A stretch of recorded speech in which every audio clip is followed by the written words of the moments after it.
I am Ramala, a 42-year-old woman who lives in Banjarmati village, a small village located in Mohoroto district, Kediri Regency. Our house stands simply at the end of a rocky road surrounded by expansive green rice fields, providing tranquility amidst the silence of the countryside. Every morning I wake up to the scent of wet soil and the sound of birds chirping in the mango tree in the yard. This village is where I was born, raised, and now live with my husband. Although life here is simple, there is a warmth that is difficult to explain. Like when neighbors share their garden produce or chat at a small stall in front of the mosque. However, behind that tranquility, there is a hole in my heart that has never been filled. An emptiness that makes every step feel heavy. I often sit on the porch of my house, staring at the path to the village, hoping that one day there will be the laughter of children filling this house. I have been married to Ali, a man who is now 45 years old. For 15 years, we met at a family event when I was 27 years old, and he is a handsome young man with a smile that always makes me feel safe. Ramla, do you want to be my life partner? He said, that night under the coconut tree, in a hopeful tone. I blushed, then nodded. And since then, we have lived together. Ali is a caring man, always bringing home my favorite fruits from the market after work. However, after years of our marriage, we have not been blessed with children. Every anniversary, we look at each other with a hopeful smile. However, in my heart, I know we both hold the same wound. Let's try again, Ram. Ali whispered one night. His hand gripped mine tightly. I just nodded, holding back tears because I knew how hard we had tried. We have not been blessed with children. Although the desire to have a child from my own womb is so strong. Every time I see the neighbors' children running in the yard, their laughter feels like a knife stabbing my heart. I often imagine what it would be like to hold a baby, hear him call, Mom, for the first time, or teaching him to walk. I once consulted a doctor in the city to do examination after examination, hoping for an answer. Quote, Mrs. Ramla, physically you are healthy, said the doctor, a middle-aged woman with thick glasses. But we need to check your condition too. I nodded even though there was fear in my heart. When the results came out, the doctor looked at me with empathy. There is a problem with Mr. Ali's fertility, he said softly. I was silent. The world seemed to stop spinning. On the way home, I looked at Ali, who was driving with a face full of tension. Sorry, Ram, he said without turning his head. His voice was silent. I just held his hand, not knowing what to say. I work as a lecturer at a private university in Kediri, where I teach Indonesian literature courses. The campus is my second world, a place where I find enthusiasm amidst piles of books and discussions with students. I like to stand in front of the class telling the beauty of Khairil Anwar's poetry or the novels of the Pramudia Anantar. Mrs. Ramla, this poem gives me goosebumps, said one of my students one day, her eyes sparkling as she read. I am a creative person. I smile, feeling like my life has meaning here. However, every time class is over and I return to the lecturer's room, there is a feeling of emptiness that creeps back in. I often sit alone in the room, staring at my and Ali's wedding photo displayed on the table. I really want to share this happiness with a child, someone I can tell about poetry, about life, about love. Ali, my husband, is an office worker at a private company in the city. His job is not too fancy, but it is enough to make us live comfortably. Every morning he leaves in a neat uniform, carrying a worn-out tote bag. But he loves me, Ram. I'll be home a bit late, there's a meeting, he said one morning while kissing my forehead. I nodded, smiling. But in my heart I knew that night would be another lonely night. Our house never lacked anything. There was a big television in the living room, a refrigerator that was always full, and enough savings for the occasional vacation. But all of that felt empty without the presence of a child. I often looked at the small room in the corner of the house that we had deliberately emptied for the child we dreamed of. When will this room be filled with toys? I muttered to myself one night, standing in the doorway of the room holding back tears. Economically, our life was sufficient. We could buy what we wanted, go out to eat at our favorite restaurant on the weekend, or even plan a vacation to Bali like we did 2 years ago. Rom, let's go to Kutalak Beach. Invite Ali one day. His eyes were full of enthusiasm. I smiled, but in my heart, I knew that a vacation would not fill the emptiness I felt. I wanted more than just material comfort. I wanted to hear the voice of a little child calling me, Mom. When I come home from campus, I want to see Ali teaching our child to ride a bike in the yard. I want our family to be complete. But every time that hope arose, the reality of Ali's condition always hit me like a wave in the village. Neighbors often asked in a cautious tone, Mrs. Ramla, when are you going to have children? Asked Mrs. City, my next-door neighbor. When we met at the stall, I just smiled wryly and replied, just pray for me, Mom. I knew they didn't mean to hurt me, but every question was like salt sprinkled on a wound. I started avoiding big family events because there were always cousins or relatives asking the same thing. Quote, Ramla, have you tried seeing a specialist? Asked Aunt Noor at a family gathering. I nodded politely, but inside I wanted to scream that we had tried everything. I knew they cared, but they didn't understand how hard it was to live with hope that was constantly dashed. On campus, I tried to cover up my anxiety with professionalism. I smiled at students, gave lectures enthusiastically, and even helped those who were having trouble with assignments. But in between my busy schedule, I often daydreamed, imagining what it would be like to come home and be greeted with a small hug. Mrs. Ramla, are you okay? Quote, asked a student one day, noticing me lost in thought in the middle of class. I quickly smiled, shook my head, and continued with the lesson.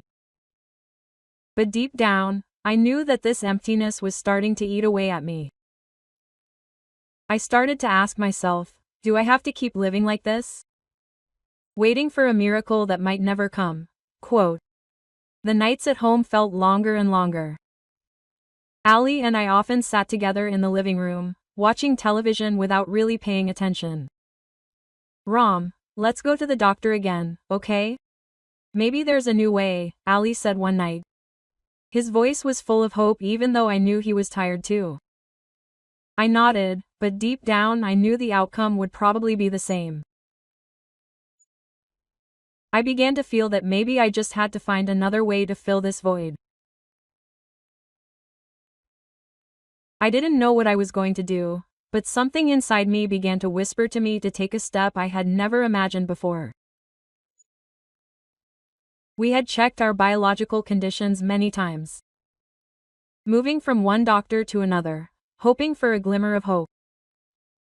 One afternoon, Ali and I sat in the waiting room of a clinic in downtown Kediri, surrounded by other couples who looked just as anxious. The smell of antiseptics stung our noses and the sound of nurses' footsteps could be heard in the hallway. After waiting for almost an hour, the doctor called us in. He was an old man with white hair. His eyes were full of experience. Mrs. Ramla, Mr. Ali. I've seen the test results, he said, looking at us in turn. Unfortunately, Mr. Ali had quite serious fertility problems. The amount and quality of his fluids did not allow for natural fertilization. I felt Ali's hand tighten beside me. Is there still hope, Doc? I asked. My voice almost broke.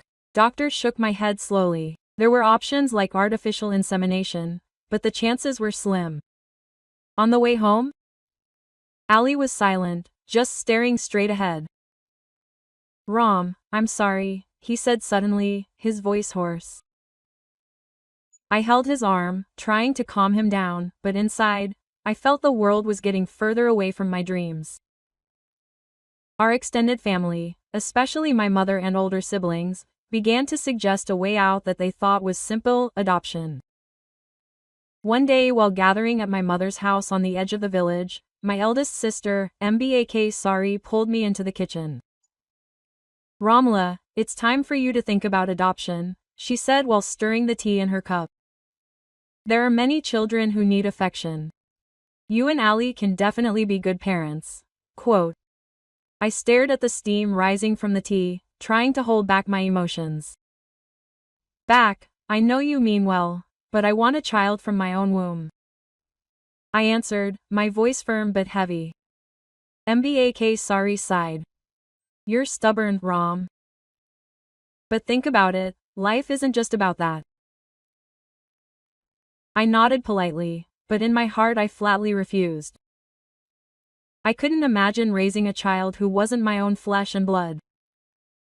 Every night I prayed on my prayer mat, begging for a miracle. But the only answer I received was silence. The desire to have a child from my own womb was like a fire that kept burning in my chest. I started counting my fertile days, reading books about fertility, even trying traditional potions recommended by my neighbors. One night I sat on the edge of the bed looking at Ali, who was reading the newspaper. Tomorrow I'm going to the shaman in the next village. He said he has a special potion. My brother, I hope he agrees." Ali lowered his newspaper. His brows furrowed. "Ram, we've tried everything. Aren't you tired?" he asked. His tone was full of fatigue. I looked at him. Our eyes met in silence. "I won't stop, Lee. I want a child us." "My brother," my voice trembled. Ali just nodded and went back to his newspaper. But I knew he felt the same burden. I lay down, staring at the ceiling, imagining the face of a child who never existed, and the pain enveloped my heart again. Frustration began to penetrate every inch of my mind. I still remember the night when I sat alone on the porch, the night wind caressing my face, but my mind was in chaos. I began to question everything. My marriage, my life, even God. "Why me? Oh God," I muttered to the wind. Tears flowed silently. On campus, I tried to hide this anxiety. I kept teaching with a smile, explaining literary works with enthusiasm. But in between lectures my mind wandered. One day after class was over, a female student approached. "Mom, you're fine. You seemed lost in thought earlier," he asked in a worried tone. I smiled. "It's okay, just a little tired." But deep down, I knew that the lie couldn't cover up the fact that I was struggling with a deepening despair. In the midst of that inner turmoil, I began to notice a student in my class named Bisa. She always sat in the second row. Her eyes were often fixed on me when I was teaching, not on the blackboard, but directly on my face. At first I ignored it, thinking it was just the usual admiration of a student. But over time her gaze felt different, full of attention, almost like she saw something inside me that even I had forgotten. One day after class, she approached with her notebook. Quote, "Mom, can I consult you about my poetry assignment?" he asked. His voice was soft but confident. I nodded. "Of course, Fiza. When do you want to discuss?" He smiled, and there was something in his smile that made my heart beat faster. At that moment, a forbidden thought crossed my mind. So fast that I almost didn't realize it. But that night when I woke up from sleep, the thought came back. What if Fiza was the answer to my anxiety? The silent thought began to take root in my mind like a seed growing in the darkness. I knew it was wrong, but desperation had blinded me. I began to imagine scenarios that had never occurred to me before. Having an illicit relationship with Bisa, my student, in order to realize my dream of having children. Every time I stood in front of the class, my eyes unconsciously searched for her face. She was always there. With a meaningful gaze. As if she knew that something was stirring inside me. One afternoon after class was over, I called her. Bisa, do you have a minute? I want to discuss the progress of your assignment, I said. My voice tried to sound normal. She nodded, her eyes sparkling. Of course, ma'am. Anytime you want, she answered. Her tone was soft, but there was a tone that gave me goosebumps. I knew this was a dangerous move, but there was a part of me that couldn't stop. That night, I stared into the mirror in my room, asking my reflection, what are you doing? Ramla. But there was no answer, only a suffocating silence. I started dressing up more beautifully every time I went to campus. Something I had never done on purpose before. I chose soft-colored blue, wore pink lipstick that I rarely touched, and combed my hair until it looked neat. In class, I felt the gazes of other students, but all I looked for were their eyes. He always paid attention and sometimes he would smile a little when our gazes met. One day when I was explaining a poem by Sapardi Joko Damono, he raised his hand. Ma'am, if love is full of sacrifice, is there a limit?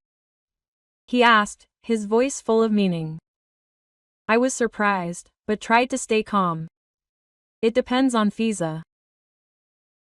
Sometimes love makes us do things we don't imagine, I answered. And I knew my words were more directed at myself. After class, he approached again. Ma'am, that poem made me think. You seem like a person full of stories, he said. His eyes stared at me deeply. I smiled, but my heart was beating fast. I knew that I was playing with fire. I finally took a bolder step under the pretext of thesis guidance. I invited Bisa came to my house one afternoon while Ali was out of town on business. I remember that day very well. The sky was overcast and the air was heavy with secrets. I prepared tea and some documents in the living room, trying to make everything look professional. When the doorbell rang, my heart almost stopped. Quote, come in. Bisa, I said, opening the door. She stood in the doorway, carrying a backpack and a smile that made me uneasy. Thank you for coming, ma'am, she said as she sat on the sofa. We started discussing her thesis, but my mind wasn't fully there. I watched her movements. The way she held her pen. The way she looked at me when I spoke. Bisa, you're serious about your thesis. But it seems like there's something else on your mind. I said, trying to break the silence. She chuckled. Ma'am, you're the one who makes it hard for me to focus. Her words were like sparks. And I knew I had gone too far to turn back. The secret relationship lasted for several months. Hidden behind the excuse of guidance and secret meetings. Every time Ali went on work, I invited Bisa to the house. I knew what I was doing was wrong, but every meeting with Bisa made me feel alive again. As if I had rediscovered a part of myself that had been dead for a long time.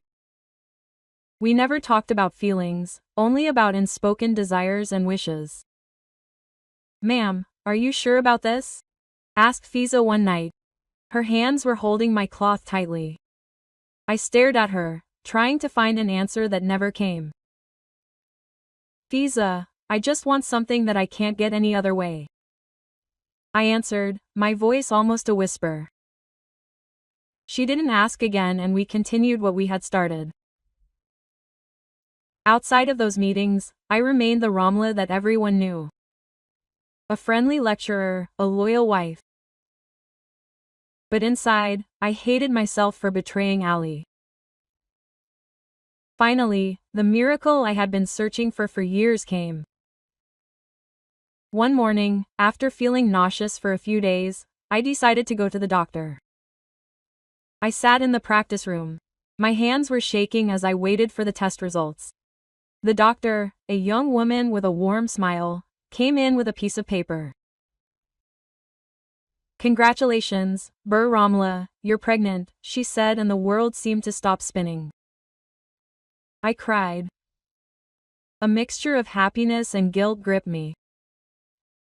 "Yes, Doc. I'm pregnant," I asked. My voice was shaking. She nodded.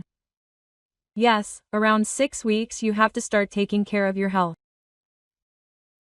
I went home with a full heart, but also with a secret that felt like a stone's weight. When Ali came home that night, I hugged him tightly. "Lee, I'm pregnant," I said.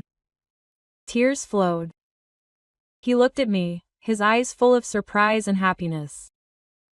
"Really, Ram?" "Alhamdulillah," he said, hugging me tightly. I smiled. But deep down, I knew he would never know the truth behind this pregnancy.